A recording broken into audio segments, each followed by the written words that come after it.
Hi friends, ఎలా ఉన్నారు? మనం ఈరోజు ఈ వీడియోలో మందారం మొక్కను ఆశించేటువంటి స్కేల్ ఇన్సెక్ట్స్ గురించి మనం చూద్దామండి. ఈ స్కేల్ ఇన్సెక్ట్స్ అనేవి ఎలా ఉంటాయి, ఇవి మొక్కను ఆశించిన తర్వాత ఏం చేస్తాయి, దానివలన మొక్క ఎలా బలహీనపడుతుంది, మనం దీనికి ఎలాంటి రెమెడీ తీసుకోవాలి, ఆఫ్టర్ దట్ ఏంటంటే ఈ మొక్క ఎలా మనకి రికవరీ అవుతుంది అనేది ఈ వీడియోలో క్షుణ్ణంగా చూద్దామండి. వీటితో పాటు మనకి ఏంటంటే మందారం మొక్కకి ఈ మీలీ బగ్స్ కూడా ఎక్కువగా వస్తుంటాయండి. వైట్ ఫ్లైస్ అని, అపిడ్స్ అని, ఇవన్నీ కూడా సాధారణంగా స్ప్రెడ్ అవుతూ ఉంటాయి సార్ మనకి. ఇవేంటంటే మన గార్డెన్లో కెమికల్ ఫ్రీగా మనం ఎట్లా కంట్రోల్ చేసుకోవచ్చు, వీటిని సింపుల్ హోమ్ రెమెడీస్తో మనం ఎలా కంట్రోల్ చేసుకోవచ్చు అనేది మనం ఈ వీడియోలో క్లియర్గా చూద్దామండి. ఇప్పుడు మీరు చూస్తున్నవి స్కేల్ ఇన్సెక్ట్స్ అండి. ఇవి చిన్న చిన్న రసం పీల్చే పురుగులు అండి. ఇవి మొక్కల ఆకుల మీద, కొమ్మల మీద బలంగా అంటుకొని ఉండి మొక్కకు రసాన్ని పీలుస్తుంటాయండి. ఇవి తద్వారా ఏంటంటే మొక్క చనిపోతుంది. మొత్తం ఇవి రెండు రకాలుగా ఉంటాయండి. ఒకటేమో సాఫ్ట్ స్కేలు, రెండు హార్డ్ స్కేలు. సాఫ్ట్ స్కేల్ అంటేనేమో ఇవి రౌండెడ్ బాడీ కలిగి ఉంటాయండి. ఇప్పుడు మీరు చూస్తున్నవి అవేను. ఇవి ఏంటంటే ఒక హనీ డ్యూ లాంటి స్టిక్కీ పదార్థాన్ని రిలీజ్ చేస్తూ ఉంటాయండి. వాటి కోసమే చీమలు వస్తూ ఉంటాయి వాటికి. సెకండ్ వన్ ఏంటంటే హార్డ్ స్కేల్ అండి. వీటి షెల్ ఏంటంటే హార్డ్ ప్రొటెక్టివ్ కవర్తో ఉంటుంది అది. ఇవి ఏంటంటే హనీ డ్యూని రిలీజ్ చేయవు. ఈ సాఫ్ట్ స్కేల్ ఏంటంటేనండి ఆకుల మీద కానివ్వండి, స్టెమ్స్ మీద కానివ్వండి చిన్న చిన్న గుండ్రని బంప్స్లా కనిపిస్తాయండి. ఇవి అడల్ట్ స్టేజ్లో ఒకే చోట స్థిరంగా ఉంటాయి. కారణం ఏంటంటేనండి వీటికి కాళ్ళు ఉండవు. ఇవి మొక్కల రసాన్ని పీల్చడం వలన మొక్కలు బలహీనపడతాయండి. ఆకులు కూడా పసుపు రంగులో మారిపోవడం, ఎండిపోవడం జరుగుతుంది. మనం చెప్పుకున్నట్టుగా హనీ డ్యూని స్రవిస్తాయని చెప్పుకున్నాం కదా. ఇదేంటంటే ఈ హనీ డ్యూ మీద ఒక రకమైనటువంటి బ్లాక్ ఫంగస్ ఫామ్ అవుతుందండి. దీన్ని సూటీ మోల్డ్ అంటారు. ఇదేంటంటే మనకి అద్దంలాగా ఫామ్ అయిపోతుంది, ఒక లేయర్ లాగా ఫామ్ అయిపోతుంది. మీరు చూస్తున్నారు కదా వీడియోలో అలాగా. దానివల్ల ఏంటంటే మొక్కకి కిరణజన సమయకి జరగక మొక్కకి ప్లాంట్కి ఫుడ్ అందదు. తద్వారా మెల్లగా ఫుడ్ అందకపోవడం వల్ల మొక్క చనిపోతుందండి. ఇప్పుడు దీన్ని మనం ఆర్గానిక్ పద్ధతిలో మనం ఎలా నివారించుకోవచ్చో చూద్దామండి. ఒక 5 ml నీమ్ ఆయిల్ అండి. ఒక 5 ml నీమ్ ఆయిల్ తీసుకోండి. దీనికి ఒక 2 ml లిక్విడ్ సోపు, షాంపూ ఉంటే షాంపూ ఒక 2 ml.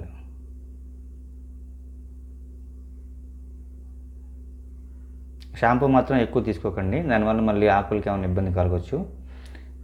దీన్ని బాగా మిక్స్ చేయండి. మిక్స్ చేసి 1 లీటర్ వాటర్లో దీన్ని మనం కలుపుకోవాలండి. మనం ఈ సోప్ ఆయిల్ ఎందుకు తీసుకుంటామంటే ఈ నీమ్ ఆయిల్ అనేది వాటర్లో కలవడం కోసం అది ఎక్కువ ఎమర్షన్ లాగా ఉపయోగపడుతుందండి. దీన్ని మనం ప్లాంట్ స్ప్రే చేసుకోవాలండి. ఈ ప్లాంట్ మొత్తం కూడా స్టెమ్ కానివ్వండి, ఆకులు అడుగు భాగాన పైన పూర్తిగా తడిచేట్టుగా స్ప్రే చేసుకోవాలండి. మనం ఎప్పుడైతే అసలు వీటిని మనం గుర్తించామో, ఒకవేళ ఈ మొక్క మీకు కుండీలో ఉన్నట్లయితే ఈ కుండీని మిగతా మొక్కల నుంచి సపరేట్ చేసుకోండి. ఎందుకంటే ఆటోమేటిక్గా ఎక్కడే ఉంచారంటే మళ్ళీ మిగతా మొక్కలు కూడా ఇది స్ప్రెడ్ అయ్యే అవకాశం ఉంటుంది. ఇట్లా మొత్తం చూసి ఎక్కడెక్కడైతే మొత్తం పెస్ట్ ఉందో మనకి పిన్ టు పిన్ చూసి మొత్తం కూడా స్ప్రే చేసుకోవాలండి. మనం ఇట్లా నీమ్ ఆయిల్ స్ప్రే చేస్తూ కూడా రిమూవ్ చేయొచ్చు కదండి. అంటే మనం 2-3 సార్లు స్ప్రే చేయాల్సి ఉంటుందండి. అది దానివల్ల ఏంటంటే కొంచెం లేట్ ప్రాసెస్ అండి. అది ఈ లోపల మొక్క కొంచెం ఎక్కువ డ్యామేజ్ అయ్యే అవకాశం ఉంటుంది. అలా కాకుండా సెకండ్ మెథడ్ ఏంటంటే మనం ఇట్లా మాన్యువల్గా కూడా రిమూవ్ చేయొచ్చండి. కాటన్ క్లాత్ ఒకటి తీసుకొని ఈ బగ్స్ని మనము తీసేయచ్చండి. ఇట్లా బగ్స్తో పాటుగా మనకి పట్టుకున్నటువంటి సూటీ మూలను కూడా ఒకేసారి ఈ రెండింటిని ఒకేసారి మనం క్లీన్ చేసుకోవచ్చండి. ప్రతి కొమ్మ చూసుకుంటూ జాగ్రత్తగా 1 by 1 ఇట్లా క్లీన్ చేసుకోవచ్చండి. చూడండి, ఆ సూటీ మోల్డ్ నల్లగా ఉన్నటువంటి సూటీ మోల్డ్ కూడా అట్లా కొంచెం హార్ష్గానే హ్యాండిల్ చేయాల్సి ఉంటుందండి. ఈ బగ్స్ చూసారా ఎలా పట్టుకుని ఉన్నాయో, వీటిని కూడా మనం అట్లా రిమూవ్ చేసుకోవచ్చండి. ఇట్లా కొంచెం గట్టిగానే తీయాలండి, ఎందుకంటే చాలా గట్టిగా పట్టుకొని ఉంటాయి అవి. విత్ సూటీ మోల్డ్తో సహా మనం క్లీన్ చేసుకోవచ్చండి. దీనివల్ల ఏంటంటే మనకి ప్లాంట్ అనేది త్వరగా రికవరీ ఉంటుంది.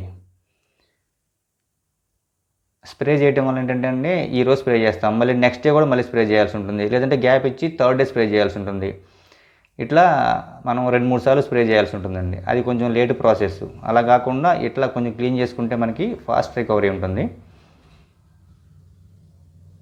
చిన్న చిన్న కొమ్మల్లో కూడా ఉంటాయండి. వీటిని అవసరమైతే అట్లా కొమ్మలు రిమూవ్ చేసుకుంటూ ఆ కొమ్మల మధ్యలో ఉన్నటువంటి సూటీ మోల్డ్ని, ఆ చిన్న చిన్న బేబీ బగ్స్ని కూడా మనం రిమూవ్ చేసుకుంటే ఇట్లా టోటల్గా ప్లాంట్ కొంచెం నీట్గా అయిపోతుందండి. దీనికి ఏంటంటే బాగా ఓవర్గా ఉన్నాయనుకోండి, అసలు ఆ కొమ్మను మనం పూర్తిగా కట్ చేసి రిమూవ్ చేసేయచ్చండి. మనం పూర్తిగా తుడిచేసిన తర్వాత ఇంకేదన్నా చిన్న చిన్న బగ్స్ అక్కడ మిగిలిపోతాయండి, బేబీ బగ్స్. వాటి వలన కూడా మళ్ళీ మనకి అవి మళ్ళీ గ్రోత్ ఉంటుందండి, అవి మళ్ళీ పెరిగిపోతాయి. అందుకని మళ్ళీ ఒకసారి మనం చూసుకోవాలండి అది ఇంకెక్కడన్నా మిగిలిపోయినాయో ఏంటి అనేది. చూడండి అక్కడక్కడ చిన్న చిన్న బేబీ బగ్స్ ఉంటాయి డెఫినెట్గా. ఇవ్వండి చిన్న చిన్నవి. మనం వీటిని కూడా చూసుకొని చాలా కీన్ అబ్జర్వ్ చేయాలండి.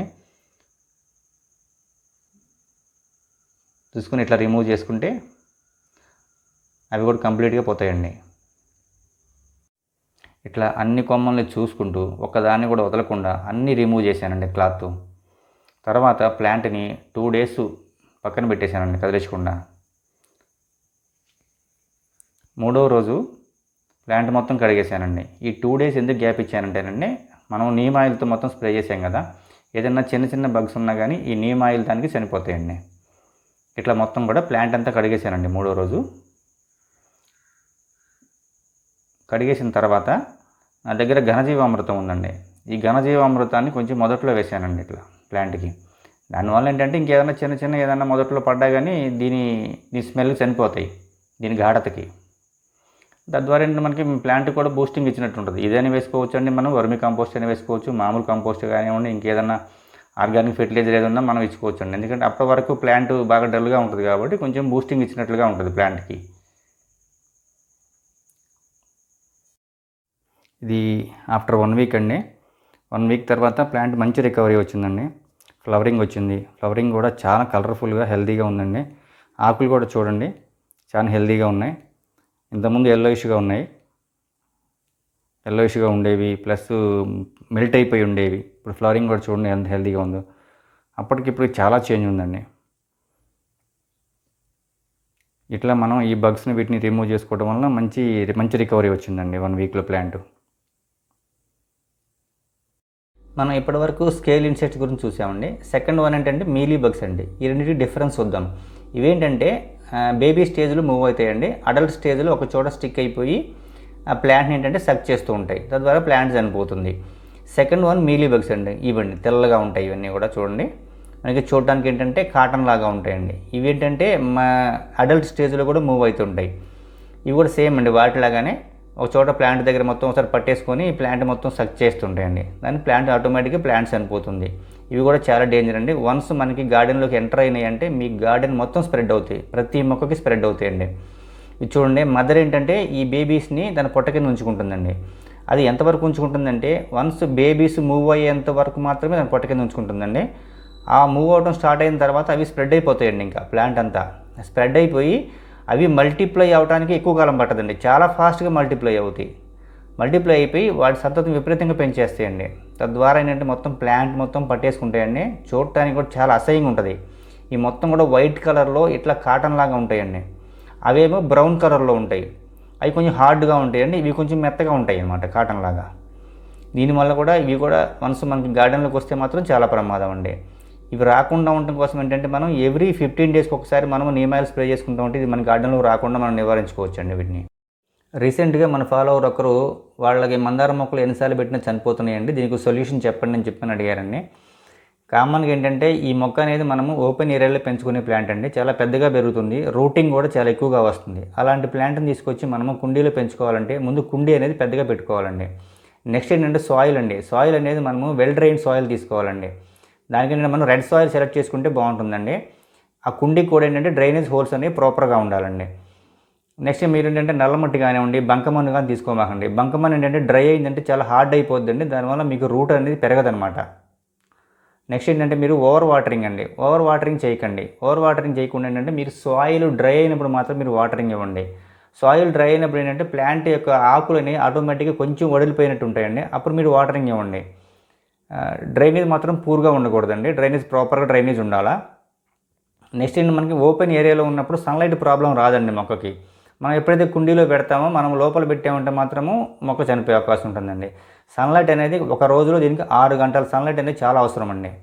సన్లైట్ ప్రాపర్గా ఉండాలి దీనికి.